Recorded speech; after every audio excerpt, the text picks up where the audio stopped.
Good to see everybody. Appreciate the hospitality of, what's that? I keep seeing an E in their house. Does that stand for Eugene? Oh, Earls, that's what it stands for. Appreciate the hospitality of the Earls. Told a couple of the men, I don't want you to hold it against me, but we're good friends with somebody you know, and you might hold it against me. Terrence and Sheena, do y'all know them? Brownlow Dindy? Are you going to hold it against me? Oh. Well, just understand that the one that's my real good friend, I want you to tell her this, the one that's really my good friend is Sheena. She will deny it to every inch of her body that we're good friends. But anyway, Terrence is one of my assistant team leaders. You'll unfortunately see his picture in some of the slides. Appreciate the opportunity to be here. We've known the congregation here because of Terrence and Sheena for quite a while. Of course, you don't know us. My wife's Lavinia. You did say it quite well. As a matter of fact, a couple of you that repeated what I said it almost perfectly, and most people don't do that. So you're already ahead of the game. And if you get her name right, then you're well on the way. I know that you're mission-minded. Talk to Russ about that. You support a lot of people in mission work. You support a lot of different efforts. Some of you go as well. Before I get into the slide presentation, I wanted to talk a little bit about whose responsibility it is to go. You know, there are a lot of people that have the idea that it is not their responsibility. And not everybody can go to Jamaica, not everybody can go to Grand Cayman, not everybody can go to Trinidad, or not everybody can go to Peru or wherever they go. But it is everybody's responsibility. And there are a lot of people that don't think that. I think back to Acts chapter 1, verses 4 and 5. The apostles that Jesus had chosen, according to Acts 1:2, being assembled together with them in verse 4. You remember the instructions that were given in verses 4 and 5. Verses 4 and 5, Jesus instructed that they should not depart from Jerusalem, but wait for the promise of the Father, which saith he, ye have heard of me, for John truly baptized with water, but ye shall be baptized with the Holy Ghost not many days hence. It's interesting. Do you understand everything? Is there anything in the Bible you don't understand? Well, of course. None of us understand everything. Even my wife doesn't understand everything, although sometimes I think she does. But my point is that even they didn't understand everything. The ones who had been with Christ, the ones who had been with him for the years of his ministry, and the ones that he had personally taught. In verse 6, they ask a question, Lord, what wilt thou at this time restore again the kingdom of Israel? What was the purpose of Christ coming? It wasn't to restore the kingdom of Israel. They were thinking physically. They weren't thinking spiritually. One of the problems a lot of people have today is the same thing. They think physically. Sometimes we think physically when we need to be thinking spiritually. We have the physical to take care of, but the spiritual is more important, and of course this is pointed out by his answer. Jesus said, it is not for you to know the times or the seasons which the Father hath put in his own power, but you shall receive power after the Holy Ghost has come upon you. And by the way, it wasn't talking about coming upon me or you. It's talking about those then. Very clear when you look at the context of these verses. But he goes on to say in verse 8, and you shall be witnesses unto me both in Jerusalem and in Judea and Samaria and into the uttermost parts of the earth. They were going to be witnesses. Now, we can't be eyewitnesses like they were, but we are to, in the sense, use the word in the way that we use it today, we are to witness, but not in that same sense. So I don't even use that word because it's confusing. But we are to talk about Christ. We're to show him through the scriptures. We're to make sure that people understand the salvation only comes through him. But notice that they did not go at first. They had to wait. They had to tarry. And the reason they waited, of course, is for the power that they were to be given by the Holy Ghost, so that they would know everything. They would remember what Christ had told them. They'd be taught all things, and that they would give us, you have a book in your hands or by your lap. They gave us this book. And it is through that book that we can know what God would want us to do, that we would know what Christ wants us to do, right? And so when we think about them being told to go into all the world, they were to begin in Jerusalem and go to Judea, Samaria, and the othermost parts of the earth, then we recognize that we're to do the same thing. As I said, everybody cannot go. And we can't be eyewitnesses, but we can do what we can do. We can make sure that we're going everywhere as he said to go. So as we read over the scriptures read over this book, we see so many times he says, go into all the world, preach the gospel to every creature. And so we have the divine example of the early Christians then who went. What did they do when they fled? And why did they flee? Do you remember? They fled because of persecution. And it's always been very interesting to me that even in persecution, they didn't go and hide. What did they do? They taught Christ. Exactly. Well, if they were to do that, then what are we to do? I'm very thankful that we don't suffer the persecution, Russ, that they suffered. I hope that we never do.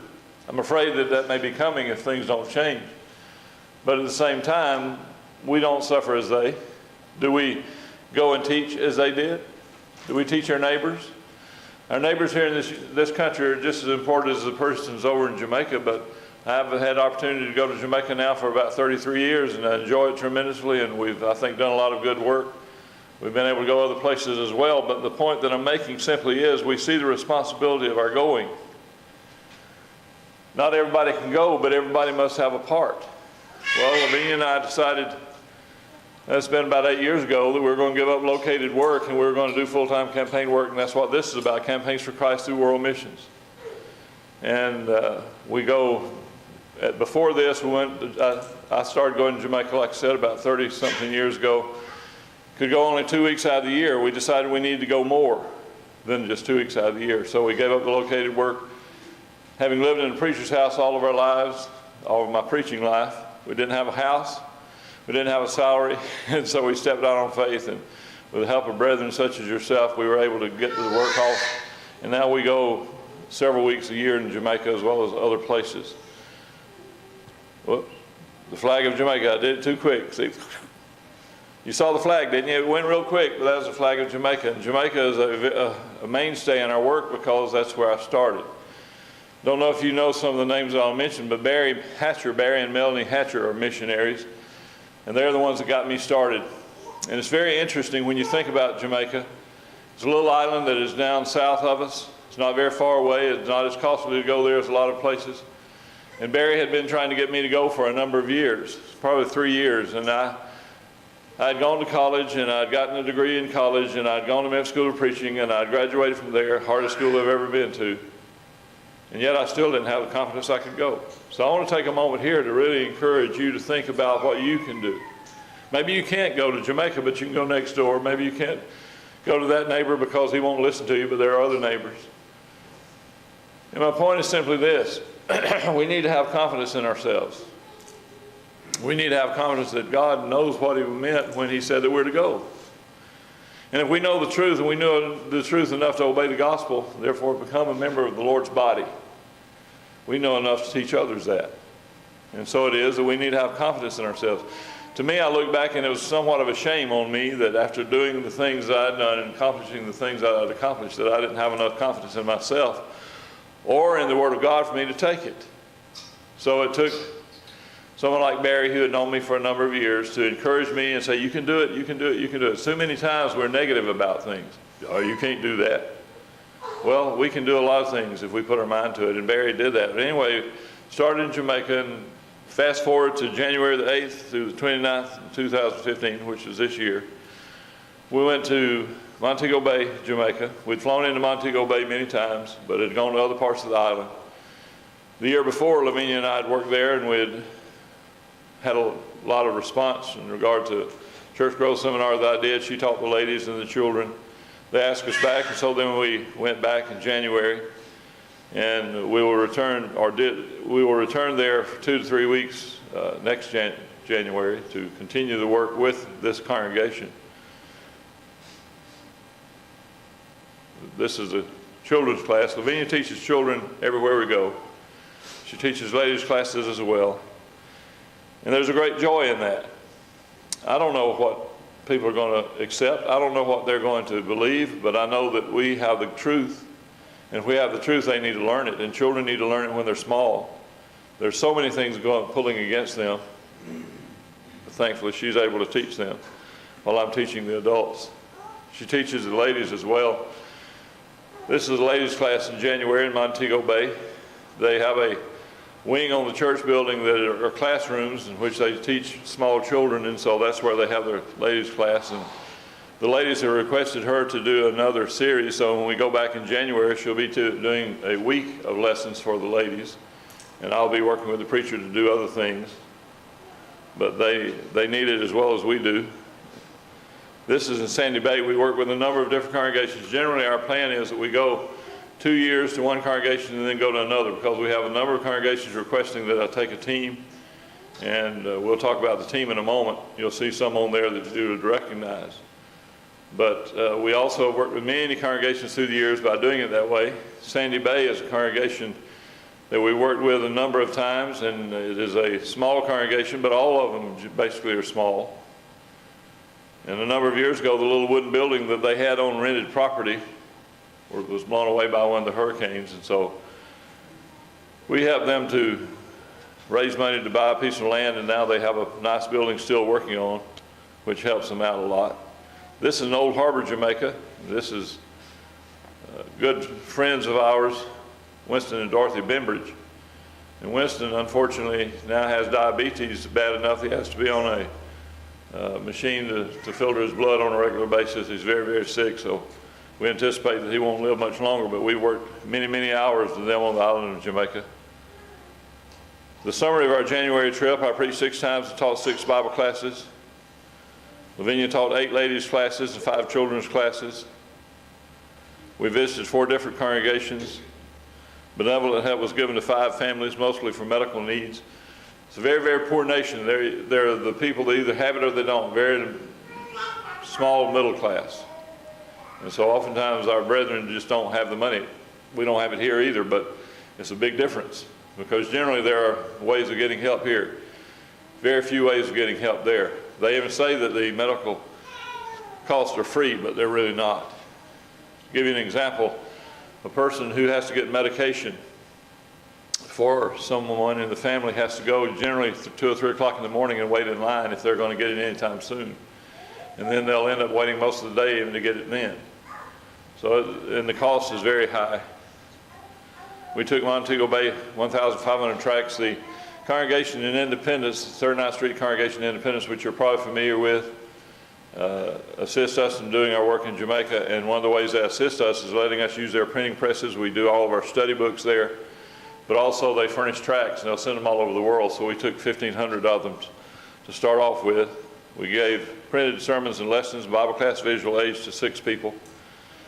The Bible class visual aids, those of you who are teachers, here in this country, there are so many valuable resources that we can gain just by going on the computer.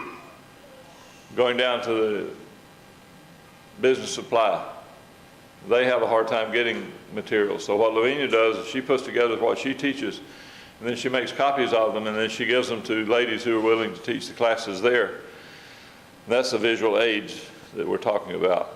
We had 4 informal Bible studies with 4 different people. We made arrangements with a guest house and a restaurant to take care of the team in June. We take a team, I think it's about the 24th, 25th year that I've been taking a team in June. When we're home, we are very seldom silent or not doing something. I preach for the River Valley Blackwater Brethren when home, and I'm not preaching somewhere else. Lavinia teaches the ladies' class in Oak Grove 2 times each month, September through May when we're at home.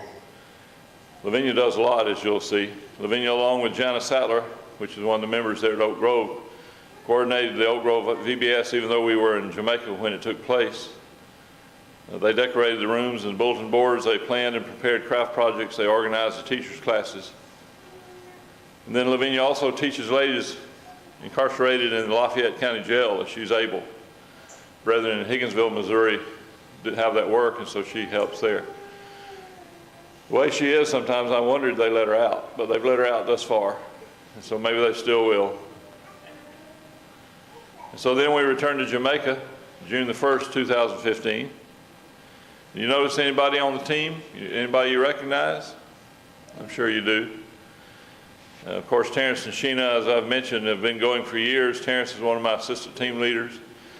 I don't have the picture of our youngest son, Tyler, because he hadn't been able to go the last couple of years. He was going to go this year, but then they had a baby due about that time, so he wisely stayed home.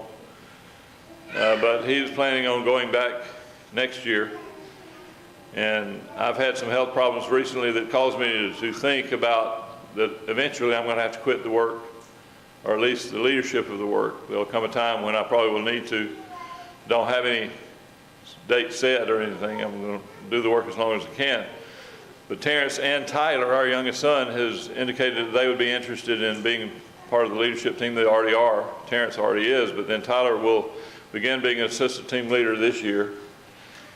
And then I'm going to be showing them how I do what I do and why I do it that way. And the two of them together are planning on taking over the leadership of the team when I decide it's time for me to step down from that role. I'll still go, but then they will do all the planning and put the team together and so forth. They're very, very close. Know them? I apologize if you know them. But it's not my doing, is it? Chuck and Jeremy and JT, they were so excited about having the father, son, and grandson being able to go, and they all did a good job. Even JT. I've seen him grow up at the lectureship at 3rd Ninth Street. He's gotten very mature for his age, even though, of course, he's still a kid. And I say that lovingly, but it was great having the three of them. Jeremy had gone, how many years ago before had that been? 20-something years before he had gone. And it was good to have him back. What do we do while we're there? Well, we go from house to house, a lot of door knocking or fence rattling. You don't go through a fence or gate unless somebody invites you. So if there's a gate, if there's a fence, you don't go through. You get a stone on the old houses. They don't have chain link fences like that. And you hit the stone on the gate and they can hear you. It's amazing the hearing that they have. But anyway, you go door to door and you do the best you can trying to interest people, and so people will study. This particular lady had been attending services some, and she said that she would study, so they met her at the building and studied. You do it wherever you can. People have shops. It's interesting. They often do very well in their little shops that they'll have attached to their house. And so you study with them wherever you can. This is Lavinia's dad. You'll have a better picture of him later. And then Bible study on the porch. This is Lavinia and Raphael. Raphael is from Mexico. It's the first time we'd had someone from Mexico working with us. He's a graduate of men's school of preaching and knows Tyler, and so he said he wanted to be a part of the team. Bible study on the steps. This is an older picture, but I thought you'd want to see that Sheena does do something when she goes over, other than cause me trouble. She causes me trouble mostly. You probably appreciate that if you know her very well. And then the teaching and preaching wherever we can. And Terrence is one of the finest preachers, I believe, that goes over. The only thing that he has a problem with, and I cannot hardly get him to stop, is you need to slow down a little bit, Terrence, because they have a hard time understanding you sometimes. But he does a wonderful job. This is Vela and Nurse. Vela is there. She's been going with us for 22 years, I think it is. She had gone before she went with us. And Nurse is the owner of the guest house that we chose. And when Vela got there, she recognized it was the same place that she had stayed in 25 years ago. And so she knew Nurse. Nurse is not a Christian, but she did attend services with us. She's called Nurse because she was a nurse before she quit that to have the guest house. Vela is 80, I always forget, 84. And I know that everybody cannot go do this kind of work. But Vela is one of those that shows that you can if you want to, oftentimes. She's getting, unfortunately, to the point that she's probably not going to be able to do it much longer. But she goes to Jamaica on 2 trips a year. She goes to Costa Rica. She goes to Mexico and probably several other places. She's having to tone it down now. And oh, she can't stand it, having to tone it down. The night the lights went out. What happens here if the lights go out? Russ, what happens? Does it ever happen? What happens? You have your computer, so you just keep going, right? Well, Jeremy had his computer, so he kept going. Well, except for him, which is lit up by his computer, all that light is from candles. They just break out the candles, and they go down the pews, and they stick one on each pew. So they don't have pews, they have chairs. And then they set them wherever they can sit them on the floor. Just keep going. And this is in Tollgate, Clarendon, Jamaica, in 2014. And 2015, we went there. It's an area, we worked in congregations all around that area, but there's not a congregation in that area, so we realized that that area had no contact with the church. in the sense that nobody ever was doing any work in that area because they were concentrating where the congregations were. So in 2014, we went and took a team there, and then when we went back in 2015, this Lavinia's dad wanted to follow up on some studies he had had, and this gentleman he was following up on. Marcia Allen here, maybe the best picture we have of her, just had a kidney removed because of a mass they found on her. So we'd like you to remember Marcia in your prayers. She just left the hospital. If you have doubts about our hospitals, if you have concerns about our hospitals, they may be true, but you'd rather be here than in Jamaica having a major surgery like that. They had to bring in an extra surgeon because they made some mistakes. She was in the hospital for well over a week longer than she was anticipated being in there. So please remember Marcia in your prayers. Fine Christian sister. This is Lavinia's dad, Bill, with her, with Ruby Dawkins. And the reason I mention Ruby is she's not a member of the church. We've studied with her and she will not listen, but we keep going back. She owned a restaurant, the Golden Eagle Restaurant, for many years. And when we were in that area for many, many years, she fed the team. So we became very close to her, and so we go back and see her. She's had a stroke and can't cook anymore, but go back and see her and try to talk to her about her soul again. You make very close friends. So then the June results, we conducted 67 Bible studies, taught 8 classes on Sundays. We generally take over the classes and do all the preaching while we're there so the brethren can have a break. Preached 6 sermons during the 2-week meeting. They had also a Jamaican preacher that preached half the time. We encouraged the brethren and we're encouraged by them. And then when we're back home, Lavinia does a lot of ladies' days. And I've tried to go, but they won't let me. They tell me I'm too ugly, that beard. I tell them I'd wear a wig, and they say, no, they can still tell I was too ugly. Too ugly to be a woman. Anyway, this is in Trenton, Missouri. Trenton, Missouri is the congregation in Trenton is the one that oversees our work. And this happened to be their first ladies' day that they'd ever had, and they said it was a great success. And I'm sure it was. Both of us work at Bible camps in the area. This is our oldest son, Peyton, and it says 14 on the shirt because it's an old picture. We didn't take one this year. But every year, I teach the boys while the girls are swimming every day. And Lavinia taught the girls last year. This year, she was a head cook. Or were you the head cook both years? Yeah, head cook both years. We were involved at Little Blue Bible Camp for many, many years, directing sessions, being on the board of directors, and her being the food coordinator. But now that we're doing this, we never know when we're going to be home. So we've just the last few years gotten back to working with Peyton. He directs the session. We also go to Mid-Mo Bible Camp. Lavinia teaches the girls each day, and I teach the boys each day. And then this year we had a campaign in Virginia, Minnesota. And it's something I really want to stress. Our work, of course, we love Jamaica. And as we've talked about a little bit, we go to Grand Cayman, and yes, we go to Trinidad, and we do these various things. But we're also interested in our country. Now, y'all are not talking very much. It is a class, and you can break in, you can ask questions, whatever you want. But let me ask you, do you think that our country's in trouble? Yeah. Our country's definitely in trouble. That's exactly right. What's going to change our country?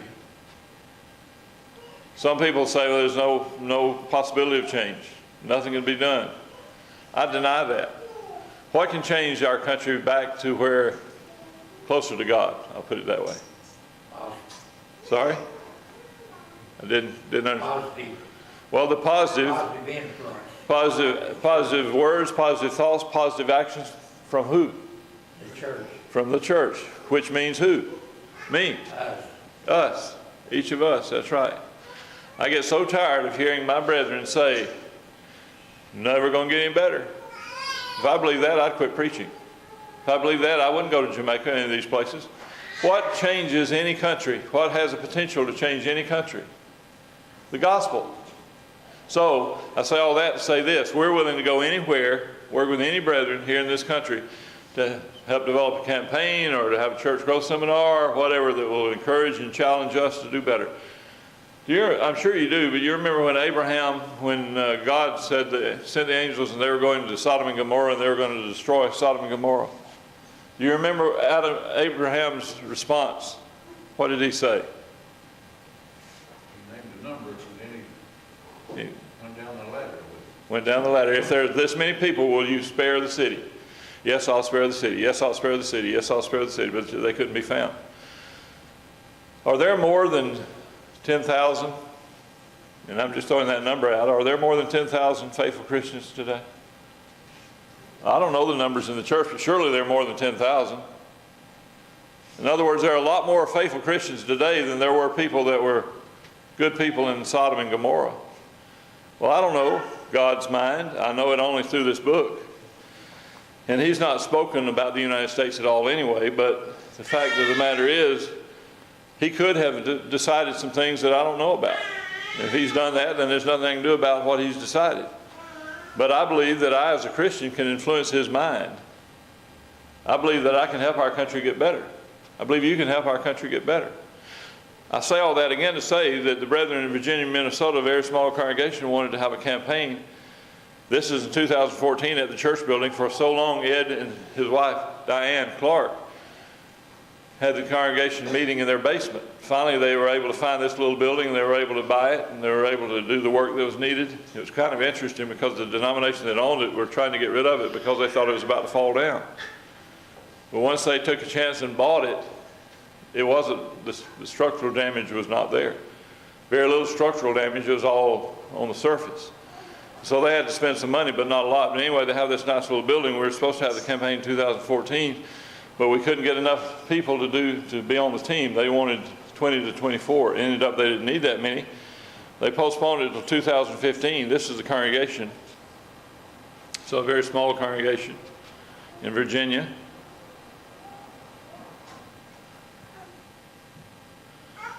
Well, we still couldn't get 20 to 24. I think there's 10 or 11 of us that went. This is the team. Lavinia's mom and dad were going to go, but then he had to have cataract surgery. And so they weren't able to go. There's Vela again, front and center. You see Vela, the white-haired lady? Still going strong. Anyway, we went and had various speakers for the devotionals. We had various speakers for the evening lessons. And I think you probably know at least one of them. You know John? Some of you know John Schaefer? He does a lot of mission work as well. Thought he might have been here. They took care of us royally. The ladies, oh man, the food that they fixed us was amazing. Well, back up a little bit on that last one. I don't know how to back it up. You're going to have to come back it up. Went too fast, did it? Did you still see somebody you know? Yes, I think Duncan was in there. Used to come to church here. They lived in Minnesota. And they looked like her that right there, that was green on. Is that, what's her name? What's her name? Ann Duncan, okay. Is that Antha? That's her. Well, isn't that neat? The one on the left there is her. Is that the lady that comes to church here sometimes?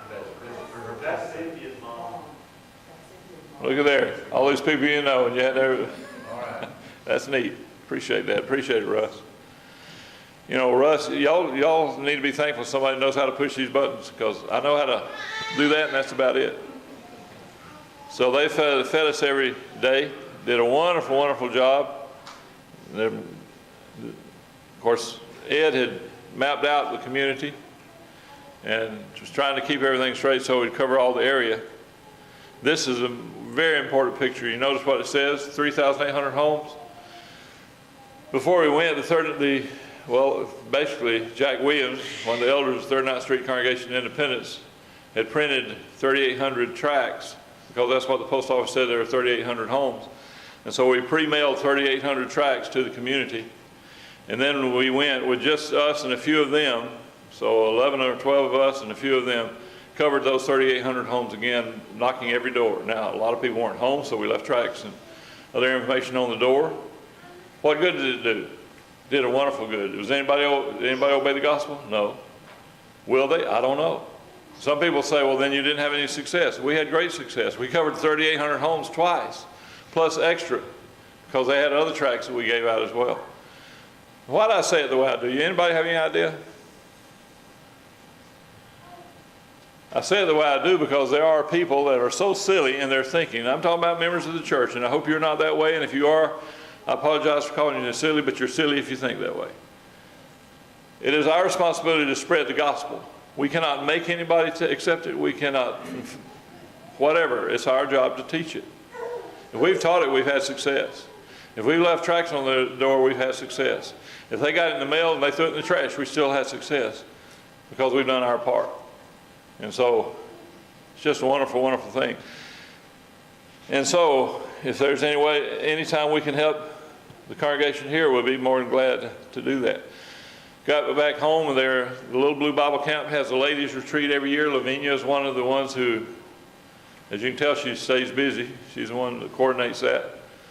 We also have a men's. I don't have any pictures of the men's. I figured you'd rather see the ladies. But it's a great treat. Sometimes I know it's a distance down there, not that far though. You might think about going to that, ladies. These are the various speakers. And then the listeners. I don't think I can tell anybody's asleep. That's a good angle for the picture.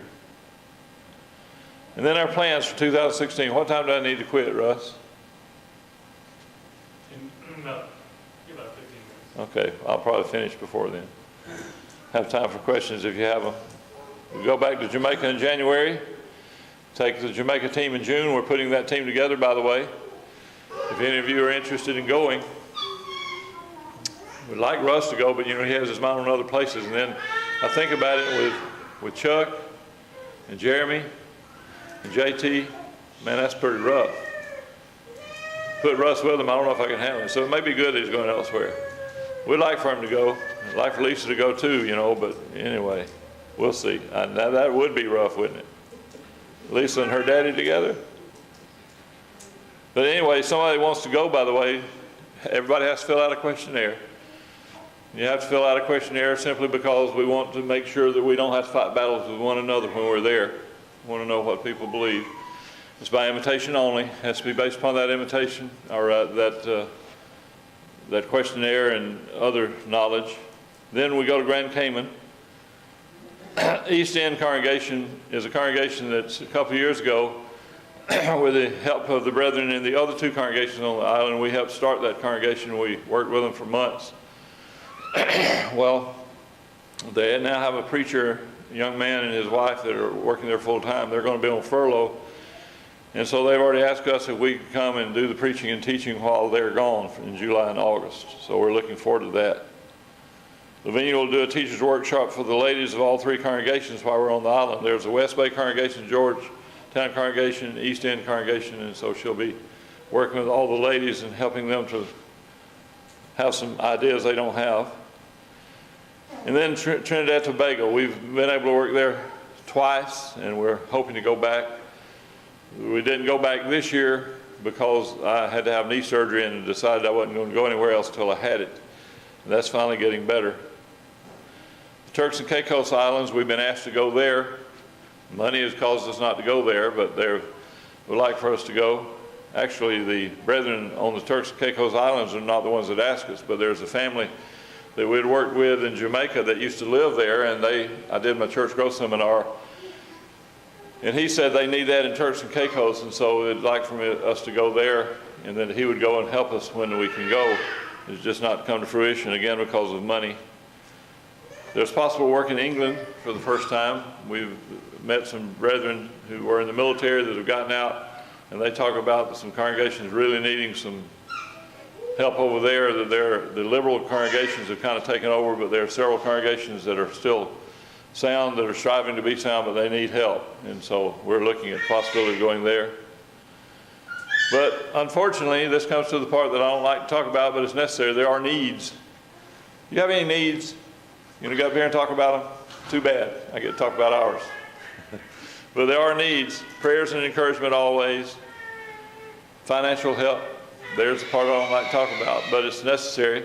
We need financial help on a one-time basis, but one-time basis, as great as they are, you can't plan based upon those because you're never going to have them again. They're needed, but we also need travel expenses. We just finished a 3-week effort in talking to congregations in the South, some that already support us, some that don't. And we got no traveling expenses from any of those congregations. One individual did give us a $100 bill and another gave us $20. We're talking about 3 weeks away from home, 3 weeks of traveling congregation to congregation. So people don't understand the need for travel expenses. And then monthly support, that's where it really is. And of course, we encourage any kind of help, and we'll accept any with great gratitude, but monthly support is what's needed to be able to fulfill our budget, to be able to make plans, to be able to go to the places we've already gone, as well as the Turks and Caicos, as well as to England and so forth. Now this sounds funny to a lot of people, buck funds. You'd like to have buck funds, wouldn't you? Well, the problem is we've never been able to meet our budget from the time we started this almost 8 years ago. We've not been able to meet the budget to have our salary and benefit package that you have to live, but then the work, going to various places, the campaigns and so forth. And so therefore, bills have just piled up, and that's going to cause us to have to stop the work if we don't get some bulk funds. So if you have $100,000 laying around, we'd be glad to take part of it. Opportunities to work here in the USA. We want to work, we want to work, we want to work. We can only do what we can do. But as I said, I think our country is in dire need, and we're willing to help anywhere with faithful brethren. And we need faithful men and women to work with us in Jamaica. And I specified Jamaica because we take a team to Jamaica. We have not taken a team to other places yet. Doesn't mean we never will, but we don't want to get to taking a team everywhere because it's so much more involved. So that's our work.